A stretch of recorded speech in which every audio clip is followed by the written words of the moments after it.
uang bukan segalanya, tapi segalanya butuh uang. Orang kerja banting tulang dari pagi sampai malam. Buat apa? Buat dapat uang. Bahkan kadang yang nentuin siapa yang dianggap sukses dan siapa yang gagal itu juga soal uang.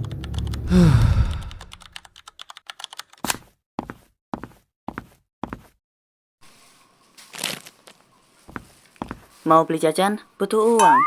Mau daftar sekolah, juga butuh uang. Tapi kenapa sih harus ada uang? Dari mana soalnya uang ini? Emang nggak bisa ya kita hidup tanpa uang?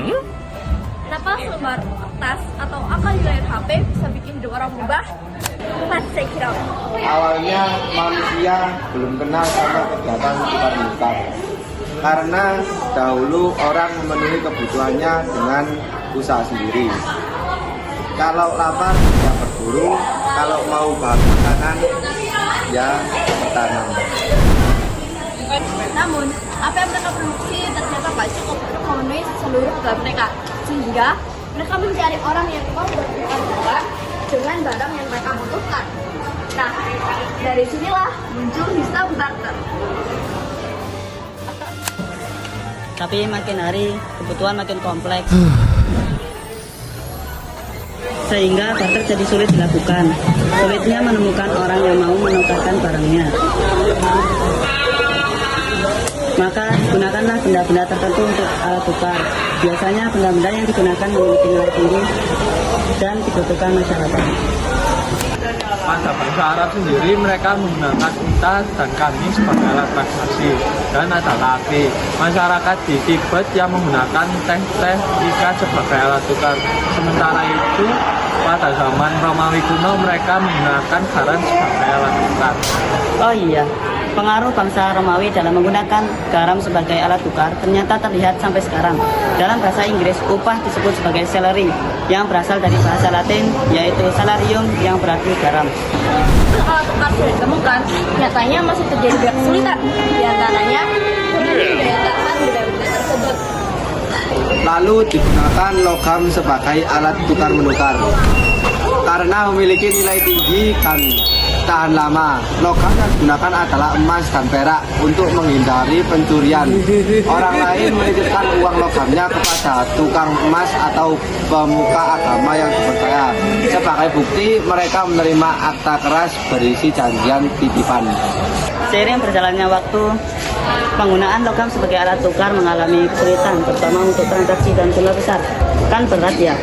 Kalau mau beli barang mahal harus bawa logam segitu beratnya.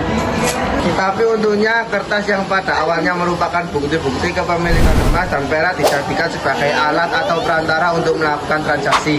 Karena uang kertas yang beredar pada saat itu merupakan uang yang dijamin 100% dengan emas atau perak. Sehingga pada perkembangan selanjutnya masyarakat tidak lagi menggunakan emas secara langsung sebagai alat pertukaran. Sebagai gantinya mereka menjadikan kertas bukti tersebut sebagai alat tukar yang kemudian dikenal dengan istilah fiduciary atau fiat money. Inilah cikal bakal uang kertas yang seperti uang modern saat ini. Dan kini zaman makin modern, dunia makin canggih. Uang nggak cuma berbentuk fisik aja, tapi muncul juga versi digitalnya. Banyak orang yang melakukan top up, yakni menukarkan uang fisik mereka menjadi uang digital, yang ternyata penggunaannya justru lebih efisien karena dapat diakses melalui internet, SMS, hingga mobile banking. Uang digital yang saat ini tengah populer, misalnya ShopeePay, Dana, OVO, hingga GoPay.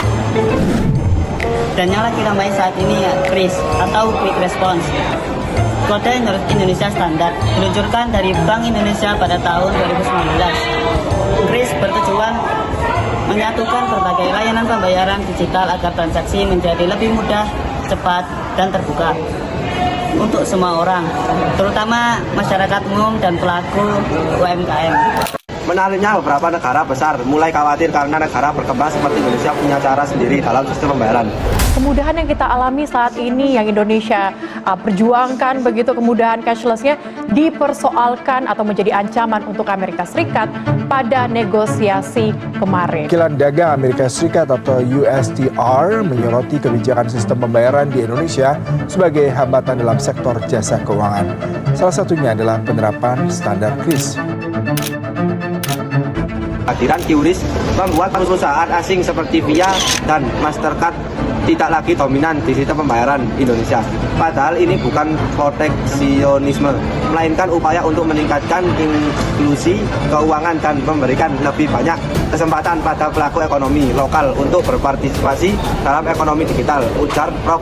Dr. Anton Agus Setiawan, Guru Besar Ilmu Manajemen Universitas Muhammadiyah Surakarta. Perjalanan uang panjang banget, dimulai dari barter yang ribet ke koin logam yang berat, ke uang kertas yang gampang sobek sampai sekarang cukup scan pakai HP, semua jadi beres. Penemuan uang merupakan salah satu penemuan besar yang dicapai oleh manusia. Kini, uang menjadi barang penting yang kadang juga nyebelin. Uang adalah salah satu pilar ekonomi untuk memudahkan proses pertukaran komoditas dan jasa. Walaupun selalu terasa kurang, bikin stres, jadi sumber konflik. Bisa mengubah karakter orang, terlalu menentukan segalanya, dan memperlebar jurang antara yang kaya dan miskin. Uang tetap dibutuhkan. Penting bagi kita untuk nggak dikendalikan oleh uang. Sebaliknya, kita yang harus mengendalikan uang.